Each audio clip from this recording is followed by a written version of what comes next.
இன்னைக்கு நான் போட்டிருக்க சட்டை நல்லா இருக்கா? இந்த சட்டை என்னோட ஒரு ஸ்டூடெண்ட் வாங்கி கொடுத்த சட்டை. முக்கால்வாசி ப்ரோக்ராமில் போகும்போது இந்த பசங்க என்ன பண்ணுவாங்கன்னா, முதல் மாத சம்பளத்தில் நான் எப்போதுமே கேட்பேன், முதல் மாத சம்பளத்தை என்ன பண்ணேன் அப்படின்னு. விதவிதமாக கதை சொல்லுவாங்க. அதில் அப்பா அம்மா இருக்கிற குழந்தைங்க அவங்களுக்கு எதாவது வாங்கி கொடுத்துருவாங்க. இந்த அப்பா அம்மா இல்லாத குழந்தைங்களுக்கு நான் தானே அப்பா, அதனால் இன்வேரியபிளி எனக்கு ஒரு சட்டை கிடச்சிரும்.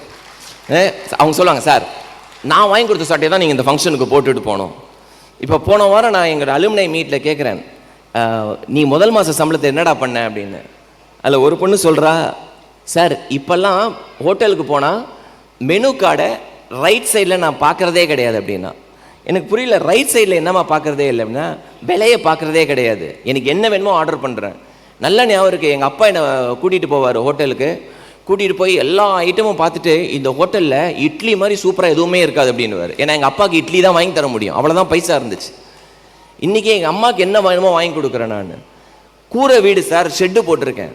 சொந்த வீட்டில் எங்கள் ஊரில் மதிக்கவே மதிக்க மாட்டானுங்க எங்கள் அப்பா அம்மாவை. இன்றைக்கி சொந்த வீடு கட்டியிருக்கேன் அப்படின்லாம் சொல்லும் போது, கல்வி என்ன பண்ணும் அப்படின்னா ரெஸ்பெக்ட் கொடுக்கும். அதுதான் ஒரு பொண்ணு சொல்கிறா, ரெஸ்பெக்ட் இருக்குது சார். இன்ஜினியர் வீடு.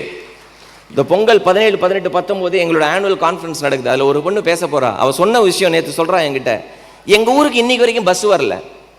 எங்கள் ஊருக்கு வர ஒரே ஒரு இண்டிகா கார் என்னை பிக் பண்ணுறதுக்கு வர கேபு. எந்த ஊரில் பஸ்ஸே வராத ஊர்லேருந்து அடுத்த மாதம் ஜப்பான் போகிறா, ஹிட்டாச்சியில் போய் படிக்கிறதுக்கு.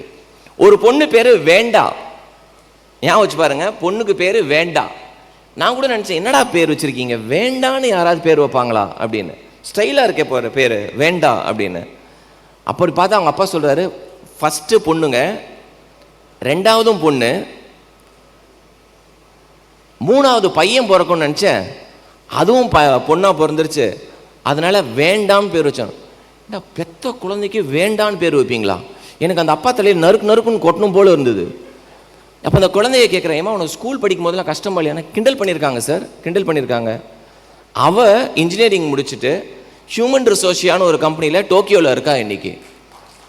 அவள் போன மாதம் வரா சென்னைக்கு. அவள் பிளேஸ் ஆனது ஹிந்து நாளிதழ் கவர் பண்ணுறாங்க. கேர்ள் நேம்டு வேண்டா now is an IT engineer in human ரிசோர்ஸியா இன் ஜப்பான் போட்டு. அப்போ இங்கே வரும்போது அவகிட்ட நான் கேட்குறேன், பேரை மாற்றிலாடா செல்லம் உனக்கு அப்படின்னு கெசட்டில் கொடுத்து. அவள் என்கிட்ட இங்கிலீஷில் கேட்குறா, sir what's it in a name, பேரில் என்ன சார் இருக்குது, அதை வச்சு என்ன பண்ணுறோன்றது தானே. I can give you countless number of stories.